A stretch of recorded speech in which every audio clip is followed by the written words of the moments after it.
Well, you think that a 5'2" woman can't do damage? Boy, does she do damage. Wait and see how much damage she does to this book called the Qur'an. Stay tuned.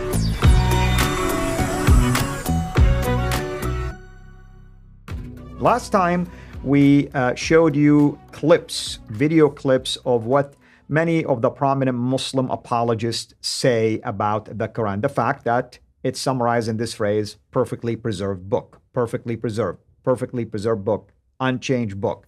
And of course, the reliance is primarily on what the Quran said about itself.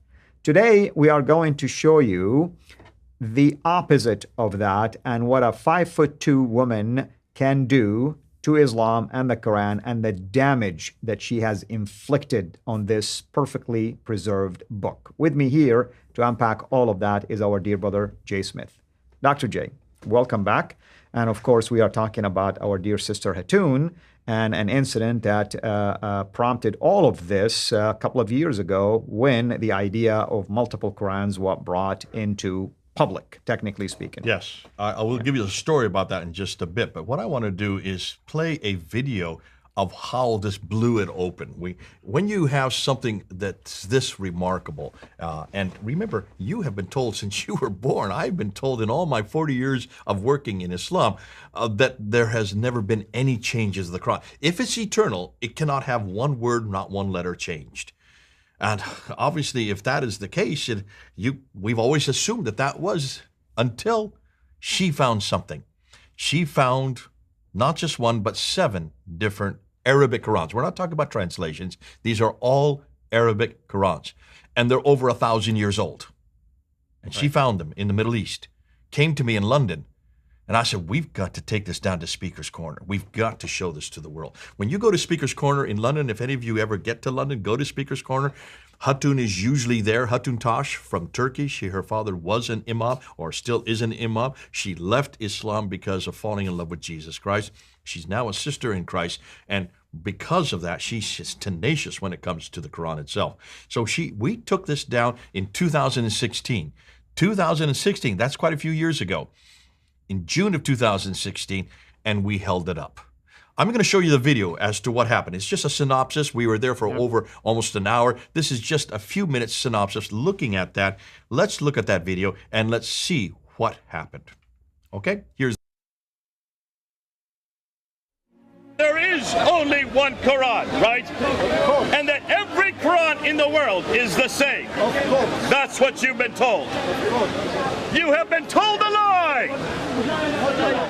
You run away from truth. Okay, so there are 2 Qurans today, right? 2. More than 2 Qurans. More than 2? 3 Qurans? More than 3 Qurans. More than 3? 4 Qurans? There are approximately 26 of the Qurans. 26 different Qurans.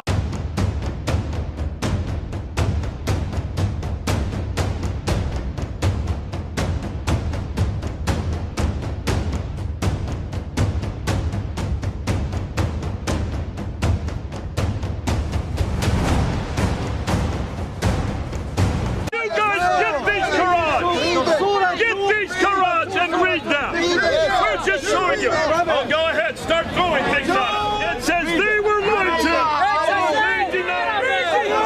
2 different readings. It's the same thing.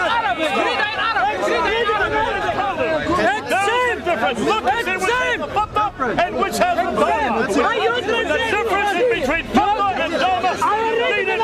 Read it again. حتى يقول حتى يقول Read it again. The prophets fought, but by the time you get to the fight, they were killed. That is a huge attention. Don't give up. Your faces, Muslim people, your face from here. Come. You better go. We're going to make it more and more difficult for you.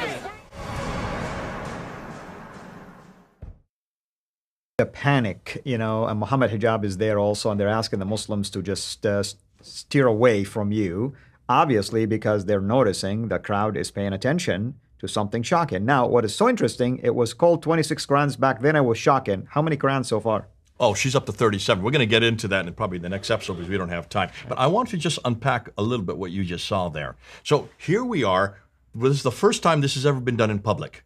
And Speaker's Corner is the ideal place because cameras everywhere. If you look at you'll see Muhammad Hijab come right up with us with his camera. He's got his camera looking at them with his camera. He's photographing them because he's not seen this. And Muhammad Hijab is considered to be one of the largest, the most popular certainly YouTube Muslims on YouTube today. He has a following of almost 500,000. So he is there. He was there at that time. He stands about 6'6", 6'7". He's almost as tall as me, and I'm on a ladder.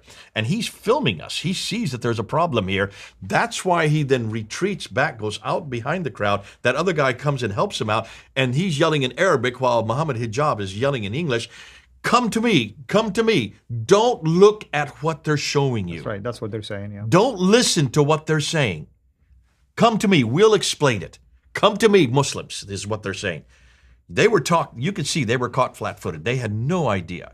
That was the first time we showed. I'm just showing you the first time. We showed that, we held those Qur'ans up 3 times that summer. By the 3rd time, we almost didn't leave. They attacked us. We have a video up on Fander Films. You can go and look at it. They're grabbing our bag. They didn't want us to leave. These are not your Qur'ans. Yes, they are. We bought them. They were so incensed that we would have Qur'ans that were different. Did you notice? We didn't just hold up the Qur'ans. We started holding up slides. Right, you have sheets, showing. We're going to do that in a future episode. We're going to show you just how different they are. Because they had not been told this. None of them had been told this. And I want to say this, it's kind of interesting, the reaction. You know, usually in a really fair manner, or fair-minded way, is like you would say, okay, let's listen to their argument and then come over here, let's respond to it.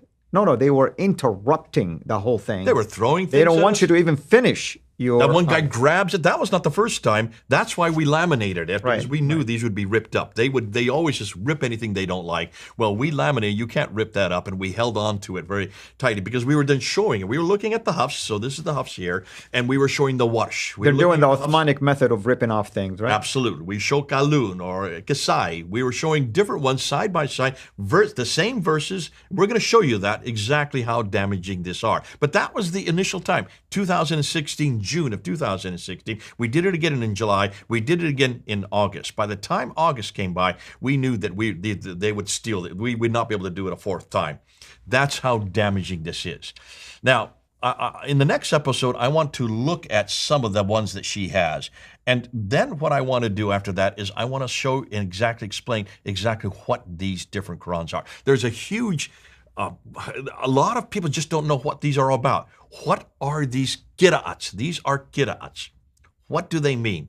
We're going to come back and show you exactly what they mean in the next episode. Because those of you and those who are watching, you do need to know, so that if you're going to use this argument, please, for heaven's sakes, let us train you up on how to use it. Don't just hold them up, because you're going to be held accountable to show where the differences are, what they mean, how these came about.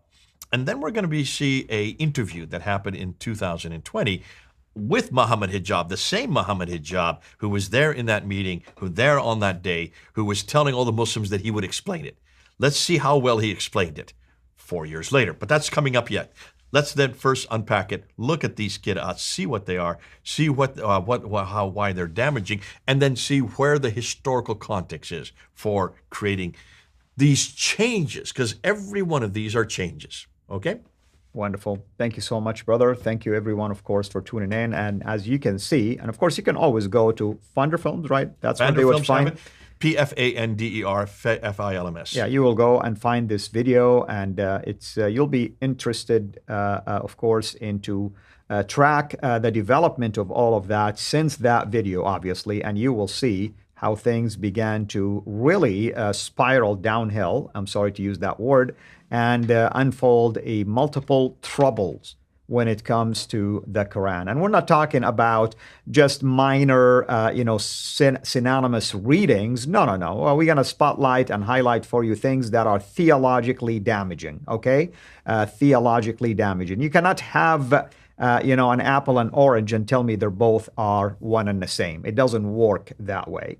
And we will prove it as well. Thank you again, everyone. Thank you, Dr. J. Until next time, have a blessed day. Thank you for watching this video. Be sure to like and subscribe to our channel Sira International and click on the bell so that you receive notifications whenever we publish a new video or go live. I would also like to appeal to you to consider becoming a Patreon patron by clicking the link right below. By doing so, you can give towards the production of these videos. There are also other options for you where you can give to our channel. I thank you from the bottom of my heart.